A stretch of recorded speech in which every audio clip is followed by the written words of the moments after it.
I'm a little bored, y'all. I am a little bored with this.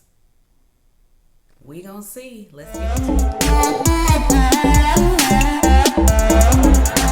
The thing is, the cops saw it, so they didn't pull it.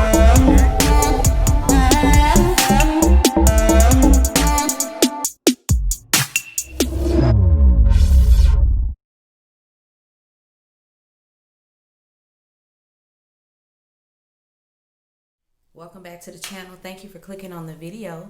This is my review for PowerBookII Ghost. Season 1, Episode 3, Play the Game. I'm kind of bored with Auntie Mary and them.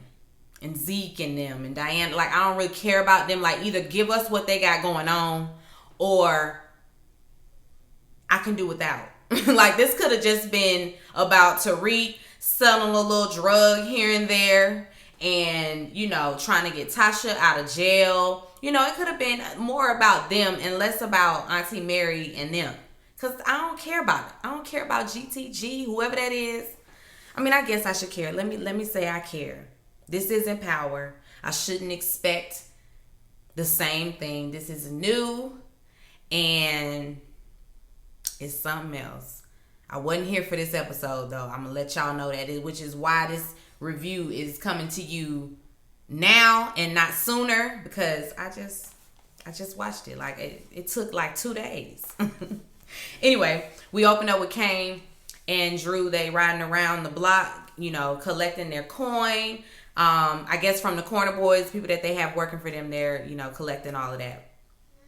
At the same time, we see Tariq walking and texting, and he texts Diana and lets her know, you know, thank you for what you did for, you know, helping out my mom. Thank you for that. And I would like to come and thank you in person if that's gonna be okay.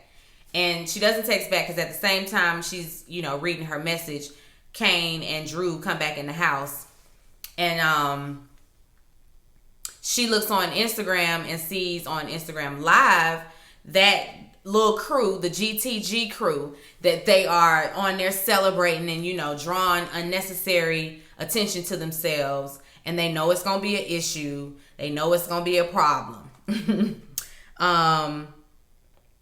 Kane want to pull up, of course, because he's you know, he's that guy. He's, you know, he done shot that gun a few times. He done killed some folks. He's always ready and willing to run up on anybody he has to.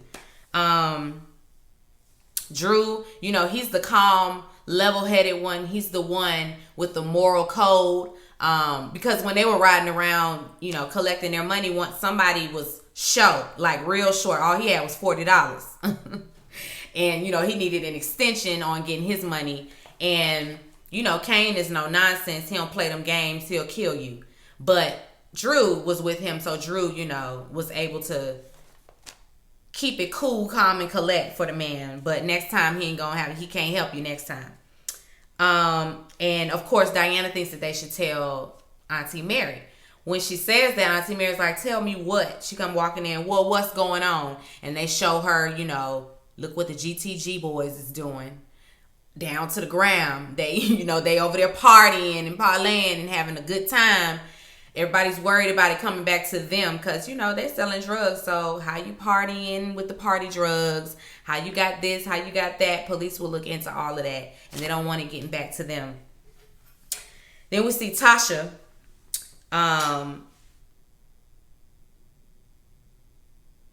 Tasha is meeting with Davis Method Man and the lady. What's her name? Paula. I think that's her name. Paula Dean. Paulette. I think it's Paula. But anyway, he meet with them. And of course, you know, like, they're like, you need to start telling the truth, like, and now. Because everybody think you're lying. And we starting to think you're lying too. So either you're going to be honest about everything, or like, we're going to have to walk away, because what is going on? And of course, I don't even know when this came about. Like, maybe those were her original charges. The murder of Terry. No, she's being charged for ghost murder. So I don't know how Terry Silver got into the mix, but somehow we talking about him. And the fact that she wasn't the reason, that he was killed. Ghost did it. She's not the one that hired the hit or nothing like that. Like, she's trying to push the whole James was the jealous lover. Well, James was the jealous husband who killed her lover. So that's the lane that Tasha's trying to go down with that whole Terry Silver situation.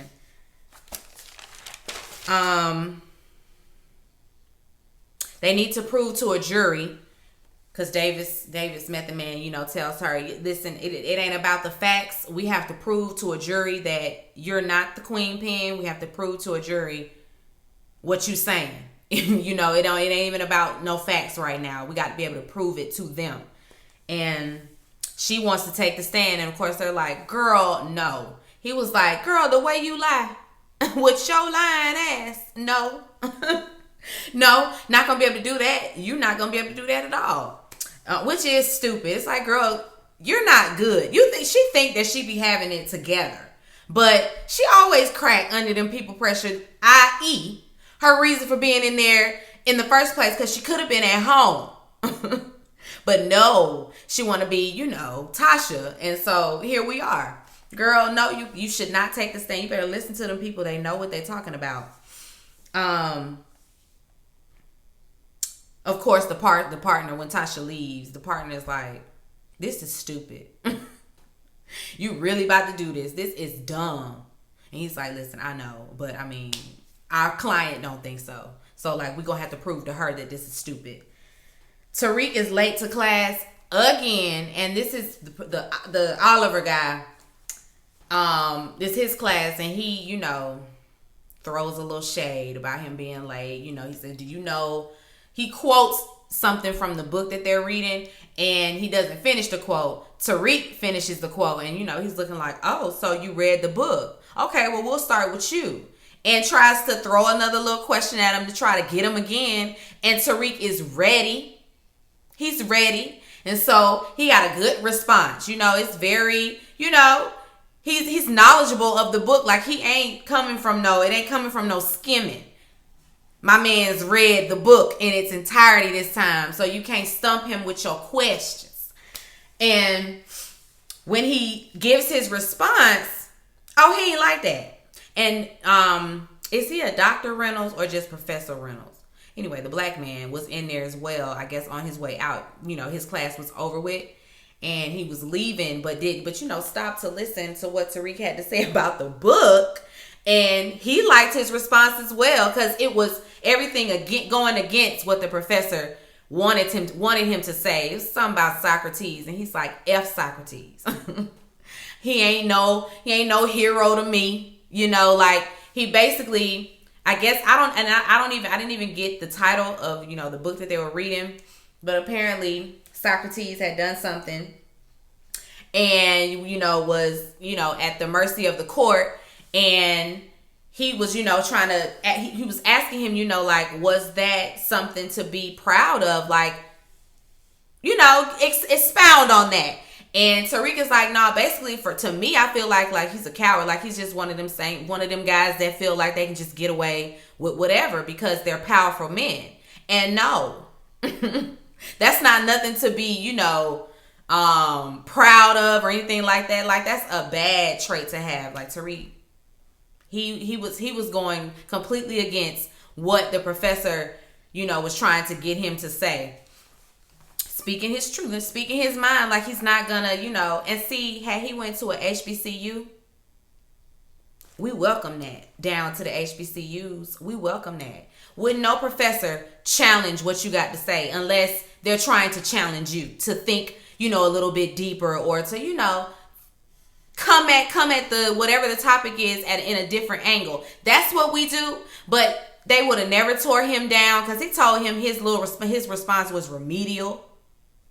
What you mean remedial? I'm over here in this course, ain't I? I got in this school, ain't I? What you mean remedial? See, no.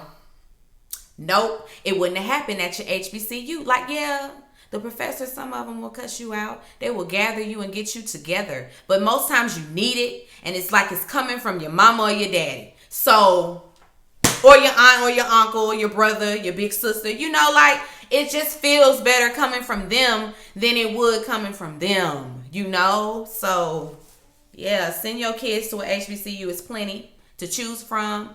They just need to pick one. Now, moving on. That was my little HBCU plug. Woo woo. Now, I hope y'all can't hear TJ because he loud playing Roblox. And I know I told him, keep it down. Mommy is working.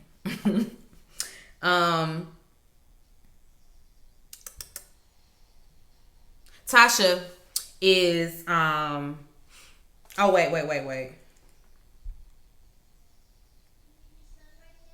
Anyway, after class, I didn't want to forget that. After class, he talks to Lauren. And Lauren got the nerve to try to come for him. Like, you were late and, like, you can't come for the professor and then expect for him not to. Blah, blah, blah. Like, she all but said, play the game, Tariq. Like, you have to give him what he wants. You can't challenge him. And Tariq is like, so I can't speak my own mind around here? You have to play the game. No, girl. F that. And see, again, another HBCU plug. We ain't never got to do none of that down to the HBCU. I'm just letting you know. You would not go through that. You don't have play what game? What game? What game is it that he needs to play? Cause over there at the HBCUs, you accepted by everybody. Ain't nobody trying to, now sometimes it's a rat race. I ain't even gonna lie. But ain't no your peers would never say, listen, play the game. The professor, like, you just have to do what he says, say what he wants you to say. No. In that class, we debating like that. In a class like that, heck yeah. They gonna be debating. They gonna be going back and forth with the professor. The professor is there to challenge your mind or not. I mean, what are we doing here? Oliver, Professor, sir? I ain't like that. I ain't like that whole encounter with him and Tasha. I mean, not Tasha. That's her name on that other show. Lauren. With him and Lauren, I ain't like that. Anyway, he rushes out to go text Brayden. Brayden, you still down to make some money or not? Brayden, he says no doubt. Tasha's in the I was about to call it the lunchroom. What they call it in prison? The child hall? They in the lunchroom. And she goes and sits with the lady that needed the morning after pill. She slides it to her like, here you go, friend. I just needed to let you know that I needed a friend. Here you go, friend. And she like, a friend? Girl, this is, this is temporary right here. Like, well, you ain't gonna be in here long. What you need a friend for? And she's like, you seem to know your way around here. So I just, want to make sure that we look out for one another, that you see me and I see you and we see each other. In my candy voice. Then there's this guy in there. I don't know, like, he looked like he was fixing something, like fixing a light bulb or something. I believe the little bully CO guard called him pastor. Anyway, he's there visiting. Tasha notices that the CEO is, hovering or whatever, and so she just quickly gets up and leaves. That guy, however, he goes and sits down with, I don't know the girl daddy name, Diana daddy, Auntie Mary's husband. Is his name Lopez, Luis? I don't know his name. But anyway, the pastor goes and sees him and he sits down and, he's like, yeah, she got the morning after pill, gave it to her, whatever, and the phone, but she didn't take the pill. And he's like, so she's not sleeping with a guard? And he's like, no, she gave that pill away. And, showed him a picture of Tasha sitting there with the lady, that she gave the pill to. And he's like stunned about that because I guess he feel like both him and Auntie Mary don't trust the St. Patrick's, whatsoever. So they having to, go behind them and, just to see what's what. And so everything on the up and up with Tasha. Auntie Mary, she tells Kane to go anyway, because when she get back, she let him know, you need to go talk to them, you need to go have the conversation, and sends them on their way. But stops Kane and lets him know, listen, you need to go and watch your brother's back. Make sure nothing happens. But don't let him see you. That's just that. Don't let him see you, though. Tariq and the roommate are talking. And, he tells him that he has a paper due. He last minute with it. Oh, yeah, by the way, I got a paper due tomorrow. He like, I do too. Like, you wasn't going to say nothing. If I was Tariq, the answer would be no. The answer would be no, because he ain't even getting paid for it or nothing like that. So, like, what's in it for Tariq? Well, staying in school. That's what's in it for him. I forgot all about that. Stern was like, if he don't play, you don't stay. So, yeah, he does have to help him out, but he ain't even meeting him halfway. Like, you can't tell, you're not dropping a paper on me the day before I got to do it, and I got one for myself to do. No, I guess we finna both be sitting up in here writing papers. He think he can just drop his work off and keep it moving and go party and do whatever else he doing and go smash the girls on the campus. No, Zeke, no. But he tells him, like, you owe me. So, I need to talk to your auntie. I need to talk to your auntie. He wants to talk. He like, so what about? And Tariq has to think fast, because on his face, he was looking like he was about to say it, but then he was just like, nah, let me, okay. I need permission to date, Diana. He's like, Diana can't date. She don't let her do nothing. She cannot date. You might as well just ixnay on the date A. You ain't going on a date with her. Then we see Tasha, and she's getting shipped off, and she don't know what's going on, don't know where she's going. She just knows she's going to court. And when she gets there, Paula, I want to say that's her name, Paula, meets her, and she's like, court? Y'all didn't tell me I had court. What is this? What am I doing? And she's like, oh, you finna go before the jury. The jury? What? And when she's like, I'm not even ready. And she takes her into this room where there's a whole glam squad waiting for her, and they really doll her up and make her look nice and innocent, which is the point. And, she going on in there. Then we see Tariq, when she goes in there with Davis or whatever, he does end up telling her it's a mock trial. The jurors, everybody involved has signed NDAs. You ain't got to worry about that, but we got to make sure you are ready. So that's why they there. Tariq meets with Brayden, and Brayden is going to Connecticut. He gonna steal some prescription, I guess the write-ups. He gonna steal them, and a prescription book, I guess, and he know how to do it. They gonna get that so they can get some prescription pills, get to selling on campus. Whatever, Tariq. Back at the mock trial, Tasha, she's on the stand, and she's talking about James, and like laying it on thick, and Davis is as well, because it's it's his it's his time to examine her.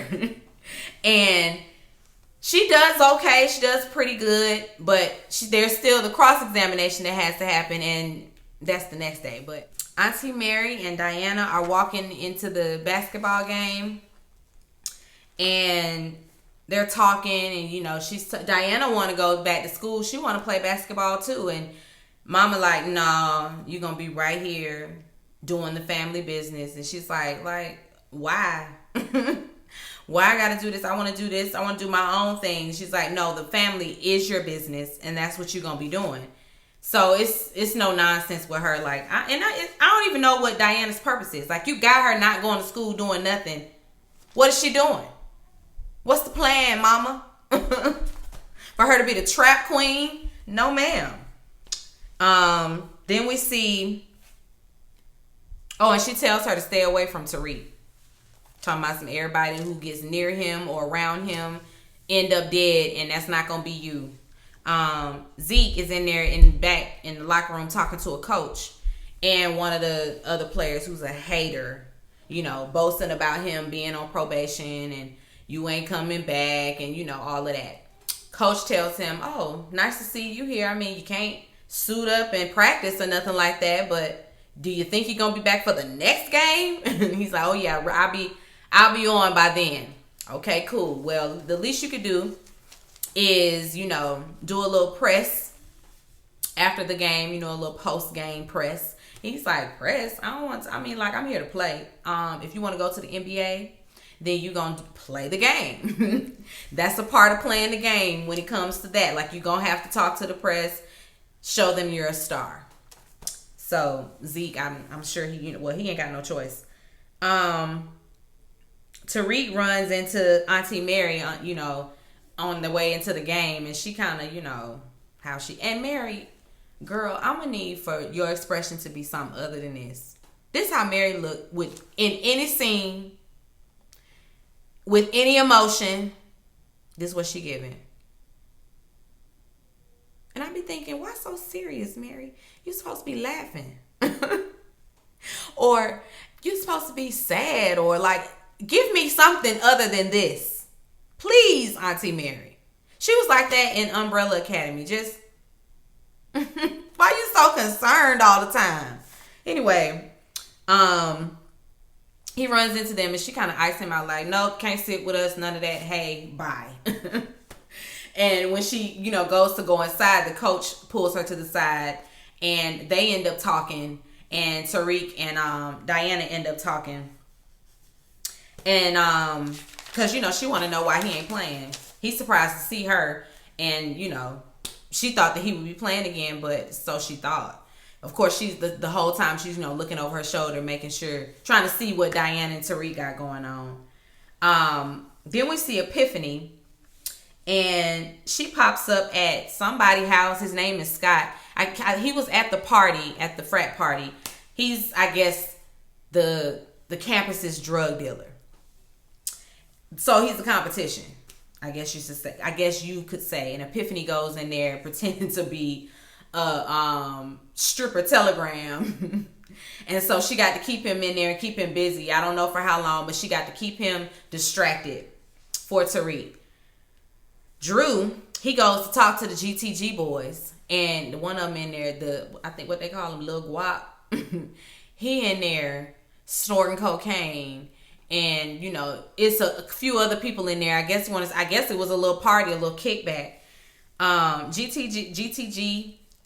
Lil Guap and and Drew, you know, they have words. It ain't nothing serious, nothing like that, because he's the one with the moral code. Like, he's cool. He, you know, came in there, look, my mama came in, he came, you know, wanted me to come in here and talk to you.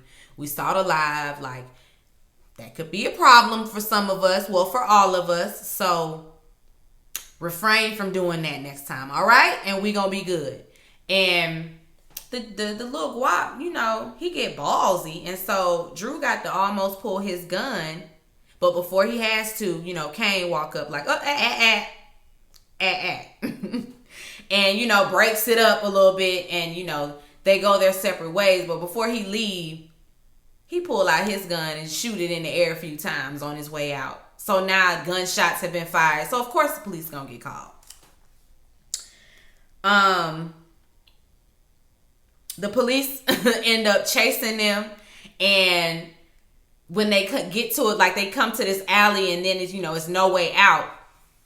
And Kane ready, you know, like, oh well, I guess we're gonna have to kill us some cops tonight. And, you know, Drew is like, no, like, we're not doing that. But before he got the gun, like, right there at the corner. You come around that corner, you turn that corner if you want to. You turn the corner, you're dead. He ain't turned the corner. Find out his name Ramirez. Auntie Mary's boo thing, her Latin lover, his name is Ramirez.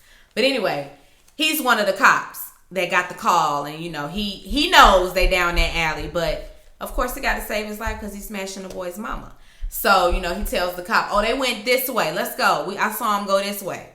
You want him to get away? Let's go. So they're free to go.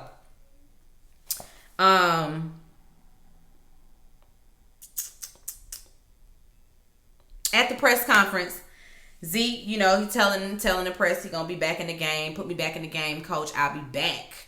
And Auntie Mary and she had the same serious face when she was celebrating that. You tell him, baby, that's my boy. It's my son right there. Still with the concerned, upset face, because I don't know what to do with my face. I'm Mary J. Blige. All I can give you is this, because hard life is what she has lived, okay? It's written all over her face. She can't even change it. Auntie Mary and the Latin lover, they meet, and they talking about Kane, because he show another live. This man like getting on live.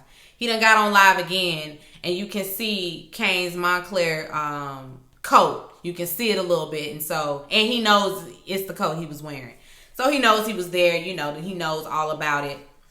He's just filling Auntie Mary in on the situation. She put that thing on him, which is probably something she always does. Let's change the subject. Listen, you're here to smash. Let the smashing commence. And he tell her that she need to put the... Oh, no, wait. Yeah. He tells her that she need to put the business on hold. Of course, she like, listen, not gonna happen. Can't do that. I urge you to put the business on pause. Then we see Tariq and Brayden. They counting up their money that they, got from selling a little bit of pills that they did get. And it's not enough. It's still not enough. And Brayden was like, cool, like, we'll go back out there. I'll do what I got to do. Tasha is back at the mock trial again, and this time it's time for the cross-examination, like I told y'all before. And it's Tamika that's gonna do it. She's like, I fired her. Tamika really, she drags Tasha on that stand, like drags her, like makes it completely believable that she is the queen pin. And Tasha can't do nothing but sit there with the cheap face, because, girl, you should have known that it wasn't going to be easy for you to just swindle and sweet talk your way out of what the prosecution got for you. Your defense attorney going to ask you questions, to help you. The prosecution is not. So she should have been ready for that. I don't know why she be acting surprised. But anyway, that should show her, no, girl, you don't need to testify. Because all of them folk, on the jury, they all voted guilty. So that's not a good sign. She would not, in real life, in real time, when they do the real trial, that's not what we want. So I don't know what she gonna do. On the way out, Davis asks Tamika to join the team, and Tamika's like, no. Send me my check. I'll be waiting on my check.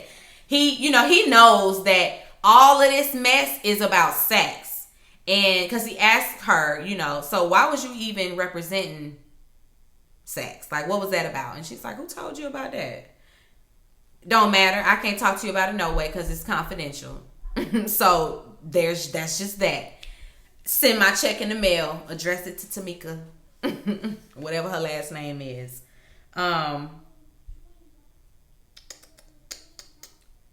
Paula wants to, that's her name. Paula still wants to drop the case. She's like, so we dropping the case now or no? And he like, nah, we're not dropping this case because it's something to this. There is something going on. This ain't about Tasha. This is about sex. So yeah, we're gonna see this one through to the end. Auntie Mary and her husband, they having a little conjugal. And while they're in there, I forgot to tell y'all, was it at the game? Whenever she told Diana that she couldn't see Tariq or to leave him alone, she ended up calling her dad. Poppy, can you do me a favor? So now we back with Auntie Mary and Poppy. And he's telling her, he's the disappointment, in Kane for disobeying him and, stirring the pot a little bit. It could have gone worse. He wants Drew to step up. And he also plugged a little bit of schooling in there for Diana. Let's send her to school. She need to be in school. She want to be in school. Send my baby to school. You ain't really running things right over there. Like, we got to talk about this. You're not doing what you're supposed to be doing. Good wife. She trying to really run things, like run it. No, girl, this is still my operation. You holding it down. So hold it down, but don't get beside yourself. And put my baby in school like she want to do. Then we see Lauren and Tariq talking about their paper. Lauren got an A, and Tariq got no credit. Oliver come walking in. He's like, well, darn, like you could have gave me some points. And this man gonna say, oh, I'm past the point in my, professional career to be grading papers. So, cause he's such a scholar, he don't grade papers no more. I'm gonna plug HBCUs again, cause at our schools, it's us grading your papers. It's the students. So we got you. Of course you're gonna pass. But anyway, he got that no credit, and of course he got to figure out, okay, well, Mr. Reynolds, the one that grade papers, got to go see Mr. Reynolds now. He goes see Mr. Reynolds. Mr. Reynolds was calling Carrie. Carrie wasn't answering the phone. She ain't been around the office in a minute, but he was calling her. And Tariq walks in. So you just gonna fail me? And of course, now he got to give him the whole, we're black. Don't sell yourself short. He was disappointed because he stood there and heard the response. And then you write the paper and it's completely different than your response over here in class. Like, what happened? Keep the same energy across the board. And he's like, especially here at this institution, like, do you realize the opportunity that you have? Don't squander it. Like, don't do that. And definitely don't silence yourself. Use your voice, black man. Use your voice.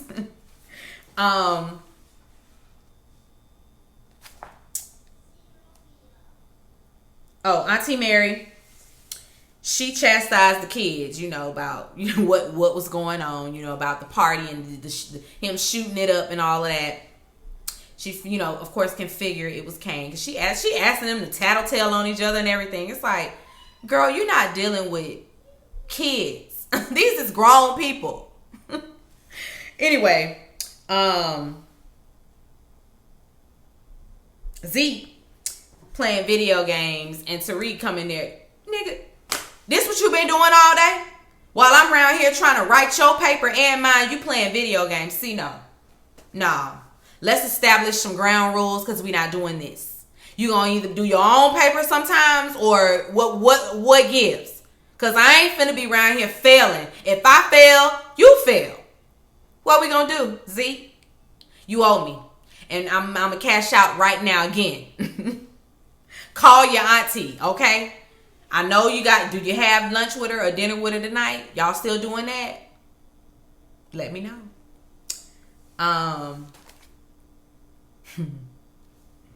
Then we see Reynolds in his office. And he's in there with one of his students. She's a graduate student, still a student. He in there with her, and she was, falling all over herself about his book. And, oh my goodness, I just love your book. I've read it like 3 times, and I just saw the woman in your book. Like, I would never be upset about you writing a book about me. Like, I would never do that. Oh, it's just throwing herself all on him. Just, girl, drop your drawers right there. Why don't you? Hand them over to him. Why don't you? She was really... That's the student you do not want. She's a graduate student, so she grown. But still, it's like, girl, what you doing? What are you doing as your professor? No, ma'am. No, ma'am. And he tried to play coy, like he gonna put her out and all of that. He kissed her and she kisses him, and he don't stop her. Then he does stop her, and it's, can't do this. And she go to leave.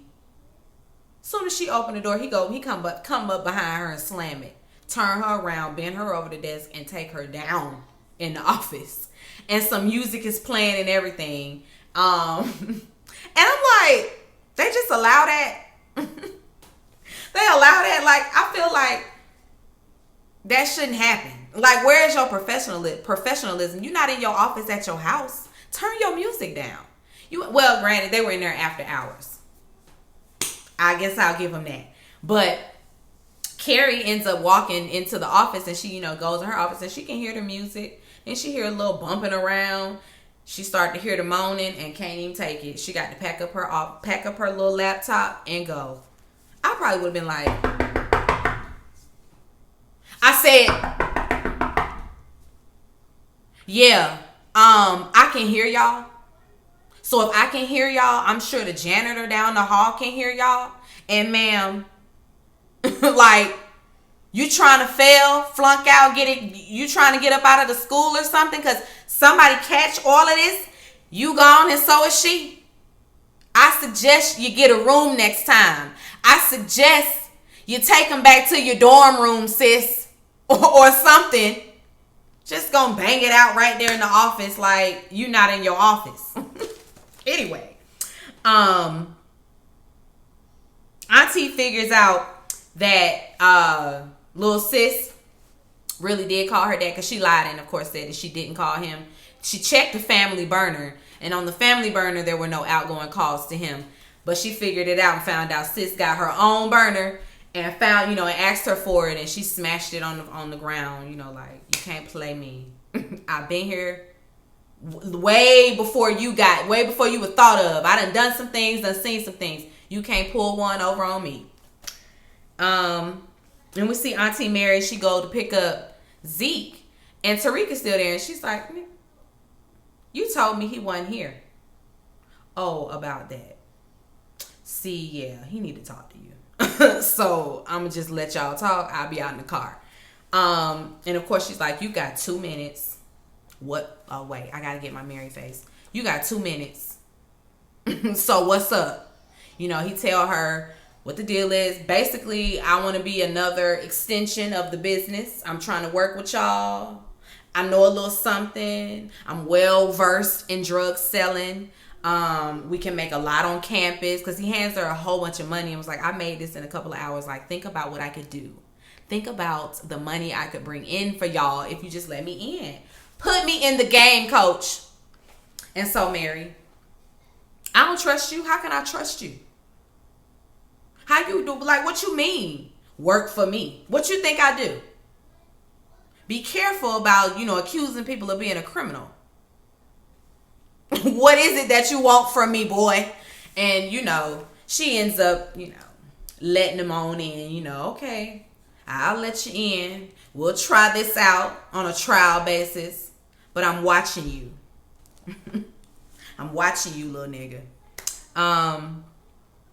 She don't want him living with Zeke anymore because she don't want him around that at all. He gonna still help him with the work. He gonna still, do what he need to do, but she don't want them living together no more. He's like, cool, I got somewhere to go. That's fine by me. Tariq, just move back in with Brayden. Auntie Mary ends up calling her husband and, lets him know, they got a new employee. And, he's like, how can we trust her? How can we trust him? Do you know if we can? Do you think we can? And he ends up just calling Tasha. And when he called, Tasha ended up calling too while Tariq was talking to Auntie Mary. Tasha called. And that broke up their conversation because she's like, you need to answer your mama's call. Answer her call. And she left. Now, Auntie Mary's husband calls Tasha as well, like, your son working for us now. So you need to make sure he stay in line or he's dead. Period. And he hang up. And that's just that. And that's how it ends out. I had fun reviewing it back, but I ain't have fun watching it. I did not enjoy watching this episode at all. I think next week gonna be better. Hopefully Mary don't be. That's just her. I was finna say hopefully she don't give us attitude the whole entire episode, but that's her judge. So I'm gonna let her slide. I'm gonna let her cook on that. All right, y'all. I'm gonna get out of here because I wanted to do a Buzz on the Case today and have it uploaded today, but it's gonna be tomorrow because I am tired and yeah. All right. See y'all next time. Be sure to rate, comment, and subscribe to the channel. It's Call Me Busby, and I'll chat with you later. Peace and light.